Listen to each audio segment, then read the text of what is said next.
बिस्मिल्लाहिर्रहमानिर्रहीम। Class 9 chemistry chapter number 6 molarity को हमने डिस्कस किया था। आज का जो हमारा टॉपिक ऑफ डिस्कशन है वो है सॉल्युबिलिटी।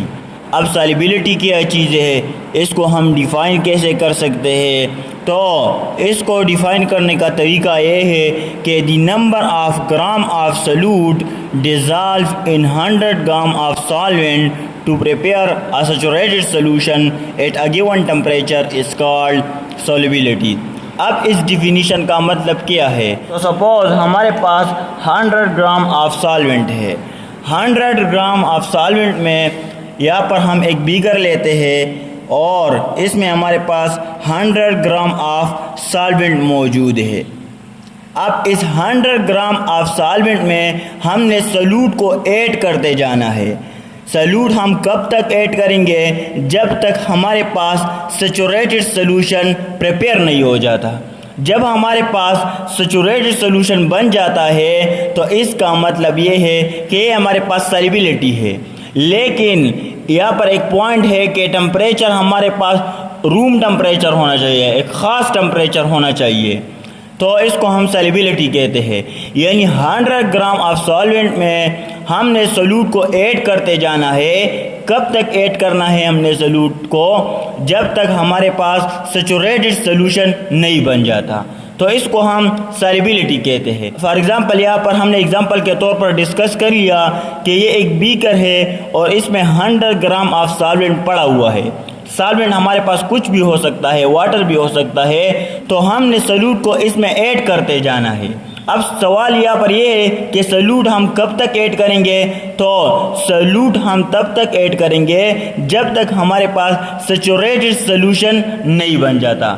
अब सैचुरेटेड सॉल्यूशन क्या होता है? तो सैचुरेटेड सॉल्यूशन, अनसैचुरेटेड सॉल्यूशन और सुपर सैचुरेटेड सॉल्यूशन, इसको हमने बहुत डिटेल के साथ डिस्कस किया हुआ है। तो आप लोग वहाँ पर सैचुरेटेड सॉल्यूशन, अनसैचुरेटेड सॉल्यूशन वहाँ पर देख सकते हैं। तो ये हमारे पास सॉल्युबिलिटी है। अब इसको हम एक और एग्जांपल से भी डिस्कस करते हैं। यहाँ पर तो हमने जनरल एग्जांपल लिया हुआ है। फॉर एग्जांपल यहाँ पर हम सॉल्यूट लेते हैं, शुगर लेते हैं। यहाँ पर हम एक और बीकर ले लेते हैं और सॉल्यूट हम शुगर ले लेते हैं। और सॉल्वेंट जो हमारे पास है वो है वाटर, वो है वाटर। 100 ग्राम ऑफ वाटर यहाँ पर मौजूद है। अब हमने शुगर को यहाँ पर ऐड करते जाना है। तो अब हम शुगर कब तक ऐड करेंगे? जब तक हमारे पास सैचुरेटेड सॉल्यूशन नहीं बन जाता और टेम्परेचर भी हमारे पास एक ख़ास पर्टिकुलर टेम्परेचर होना चाहिए। तो जब ये हमारे पास डिज़ोल्व हो जाएगा तो इसको हम सॉल्युबिलिटी कहते हैं। अब सॉल्युबिलिटी हमारे पास मौजूद है कि solubility is equal to weight of the solute divide by weight of the solvent multiply by 100। अब कुछ फैक्टर है जिस पर सॉल्युबिलिटी हमारे पास डिपेंड करती है। Solubility of the solute depend on the following factor. यहाँ पर कुछ फैक्टर है जिस पर सॉल्युबिलिटी हमारे पास डिपेंड करती है। The first one is nature of the solvent, second one is nature of the solute, and the third one is effect of temperature on solubility, और लास्ट में हमारे पास मौजूद है effect of pressure on solubility। इन सब को हम one by one discuss करेंगे। सबसे पहले हम डिस्कस करते हैं nature of the solvent and nature of the solute को। इसको हम एक जनरल प्रिंसिपल से डिस्कस करते हैं, एक्सप्लेन करते हैं कि नेचर ऑफ द सॉल्वेंट का मतलब क्या है और नेचर ऑफ द सॉल्यूट का मतलब क्या है। तो वो प्रिंसिपल हमारे पास है लाइक डिज़ॉल्व लाइक प्रिंसिपल। अब लाइक डिज़ॉल्व लाइक प्रिंसिपल का मतलब क्या है? तो सिंपल इसका मतलब ये है कि हमारे पास पोलर सब्सटेंसेस पोलर ही में डिज़ॉल्व होंगे, हमारे पास non polar substances non polar ही में डिज़ॉल्व होंगे, हमारे पास नॉन पोलर सब्सटेंसेस पोलर में डिज़ॉल्व नहीं होंगे। तो यहाँ पर हमारे पास कुछ पॉइंट है जिनसे हम लाइक डिज़ॉल्व लाइक प्रिंसिपल को समझेंगे। अब like dissolve like is the general principle of solubility. It's mean that, अब इसका मतलब क्या है? वो मतलब आप लोगों को समझा रहा है कि पोलर सब्सटेंसेस, हमारे पास पोलर सब्सटेंसेस पोलर और नॉन पोलर को भी हमने डिटेल के साथ डिस्कस किया है कि पोलर सब्सटेंसेस कौन से होते हैं और नॉन पोलर सब्सटेंसेस हमारे पास कौन से होते हैं। तो आप पोलर इसके नेम से भी इंडिकेट करता है वो सब्सटेंसेस जिस पर पोल्स हो। पोल्स का मतलब क्या है कि पॉजिटिव और नेगेटिव पोल्स हो। फॉर एग्जांपल सोडियम क्लोराइड है तो सोडियम प्लस और क्लोरीन माइनस। और वो सब्सटेंसेस जिन पर पोल जनरेट नहीं होते तो इसको हम नॉन पोलर सब्सटेंसेस कहते हैं। अब इस पॉइंट का मतलब ये है कि polar substances dissolve in polar solvent. Polar ही में डिसॉल्व होंगे, लाइक प्रिंसिपल है। तो सोडियम क्लोराइड हमारे पास कौन सा है? सोडियम क्लोराइड हमारे पास पोलर सब्सटेंस है और आयनिक कंपाउंड है। इसी तरह वाटर भी हमारे पास पोलर सॉल्वेंट है।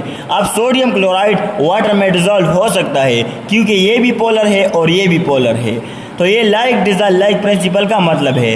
सेकंड पॉइंट हमारे पास है कि non polar substances insoluble in polar solvent. अब ये हमारे पास पोलर है और बेंजीन पेट्रोल हमारे पास नॉन पोलर है। तो बेंजीन पेट्रोल हमारे पास वाटर में डिसॉल्व नहीं हो सकते क्योंकि पोलरिटी यहाँ पर ये नॉन पोलर है और ये पोलर है, तो इसी वजह से एक दूसरे में सॉल्युबल नहीं है। तीसरा पॉइंट हमारे पास है कि non polar substances are soluble in non polar solvent. मैंने पहले भी यही कहा कि नॉन पोलर में ही डिसॉल्व हो सकते हैं। तो grease, paints are soluble in petrol ether, ये भी नॉन पोलर है और ये भी हमारे पास नॉन पोलर है, तो ये एक दूसरे में डिसॉल्व हो सकते हैं। तो ये हमारे पास लाइक प्रिंसिपल का मतलब है कि पोलर में डिसॉल्व होंगे, नॉन पोलर में डिसॉल्व नहीं हो सकते, नॉन पोलर में डिसॉल्व हो सकते हैं। इन सब पॉइंट पर हमारे पास सॉल्युबिलिटी डिपेंड करती है। नेक्स्ट पॉइंट हमारे पास है सॉल्यूट सॉल्वेंट इंटरेक्शन। इस पर भी हमारे पास सॉल्युबिलिटी डिपेंड करती है। किस तरह? सॉल्यूट सॉल्वेंट इंटरेक्शन का मतलब क्या है या solubility and solute solvent interaction का मतलब क्या है? तो सॉल्यूट और सॉल्वेंट का आपस में जो इंटरेक्शन है उस पर हमारे पास सॉल्युबिलिटी डिपेंड करती है या वो किस तरह सॉल्युबिलिटी को इफेक्ट कर सकते हैं, तो इसको अब हम डिस्कस करने वाले हैं। तो जब हम सॉल्यूट सॉल्वेंट में ऐड करते हैं, फॉर एग्जांपल यहाँ पर हमारे पास एक बीकर है और इसमें हमारे पास क्या चीज़ है? यहाँ पर हमारे पास सॉल्वेंट मौजूद है, वाटर है, कुछ भी हो सकता है। जब हम इसमें सॉल्यूट को ऐड करते हैं तो हमारे पास दो किस्म के फोर्सेस डेवलप हो जाते हैं। एक को हम फोर्स ऑफ अट्रैक्शन कहते हैं और दूसरे को हम कहते हैं फोर्स ऑफ रिपल्जन कहते हैं। एक हमारे पास है फोर्स ऑफ अट्रैक्शन और दूसरा हमारे पास है फोर्स ऑफ रिपल्जन। FOA का मतलब है फोर्स ऑफ अट्रैक्शन, FOR का मतलब है फोर्स ऑफ रिपल्जन। तो अगर हमारे पास फोर्स ऑफ अट्रैक्शन डोमिनेट हो जाए over the force of repulsion तो हमारे पास सॉल्यूट सॉल्वेंट में सॉल्युबल हो जाएगा। और अगर इन केस हमारे पास फोर्स ऑफ रिपल्जन डोमिनेट हो जाए over the force of attraction तो हमारे पास सॉल्यूट सॉल्वेंट में डिसॉल्व नहीं हो सकता। तो अब जब हम सॉल्यूट को सॉल्वेंट में ऐड कर देते हैं तो हमारे पास तीन किस्म के कंडीशन आ जाते हैं। पहला कंडीशन हमारे पास ये है कि सॉल्यूट के पार्टिकल एक दूसरे से सेपरेट होना शुरू हो जाते हैं। मीन्स फॉर एग्ज़ाम्पल अगर हमारे पास ये एक कंटेनर है, ये एक बीकर है और इसमें हमारे पास सॉल्वेंट मौजूद है, जब हम इसके अंदर सॉल्यूट को ऐड कर देते हैं तो हमारे पास तीन कंडीशन सामने आ जाते हैं। एक ये कि हमारे पास फॉर एग्जांपल यहाँ पर हमने सोडियम क्लोराइड को ऐड कर दिया है वाटर में। किस चीज़ में? वाटर हमारे पास सॉल्वेंट है। अब यहाँ पर हमारे पास तीन कंडीशन है। पहला कंडीशन ये है कि सॉल्यूट के पार्टिकल एक दूसरे से सेपरेट होना शुरू हो जाते हैं। किस तरह एक दूसरे से सेपरेट होते हैं? तो सोडियम हमारे पास अलग हो जाता है और क्लोरीन हमारे पास अलग हो जाता है। इस तरह हमारे पास सॉल्वेंट के पार्टिकल भी एक दूसरे से सेपरेट होना शुरू हो जाता है। फॉर एग्जांपल ये हमारे पास वाटर का एक मॉलिक्यूल है HO- और यहाँ पर H, यहाँ पर पॉजिटिव चार्ज, यहाँ पर भी पार्शियल पॉजिटिव चार्ज, यहाँ पर नेगेटिव चार्ज, तो ये भी एक दूसरे से सेपरेट होना शुरू हो जाते हैं। अब सॉल्वेंट के पार्टिकल एक दूसरे से सेपरेट क्यों होते हैं? ताकि वो सॉल्यूट के पार्टिकल को स्पेस प्रोवाइड करें। अब जब इन स्पेसेस के अंदर सॉल्यूट के पार्टिकल आ जाते हैं, फॉर एग्जांपल ये हमारे पास वाटर का एक मॉलिक्यूल है और ये हमारे पास वाटर का दूसरा मॉलिक्यूल है।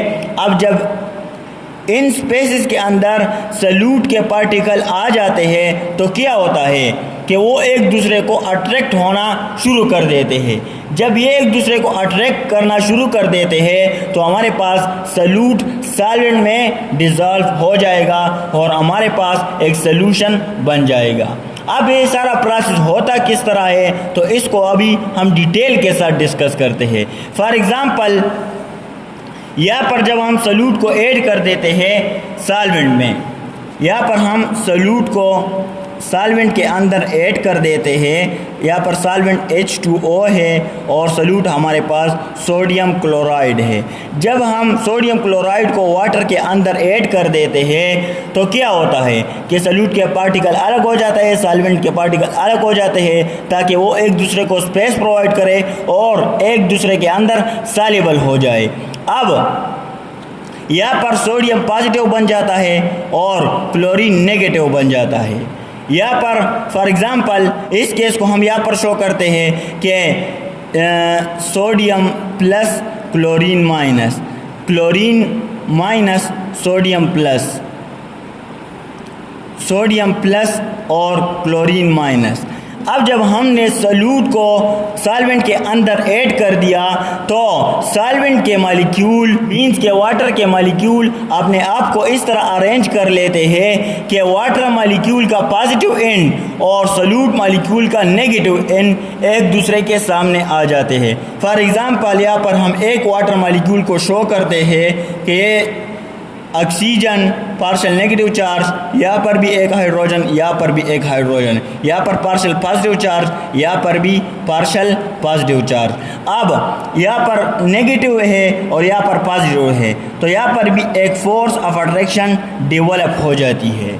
इसी तरह हमारे पास हम एक और वाटर मॉलिक्यूल को यहाँ पर लेते हैं, यहाँ पर हम एक और वाटर मॉलिक्यूल को लेते हैं कि यहाँ पर हाइड्रोजन और hydrogen, partial positive charge, partial positive charge और यहाँ पर पार्शियल नेगेटिव चार्ज। यहाँ पर भी same is the case for this water molecule, ये भी अपने आप को इस तरह अरेंज कर लेता है कि वाटर मॉलिक्यूल का नेगेटिव एंड और यहाँ पर सॉल्यूट का पॉजिटिव एंड एक दूसरे के सामने आ जाता है। तो यहाँ पर भी एक फोर्स ऑफ अट्रैक्शन डेवलप हो जाती है।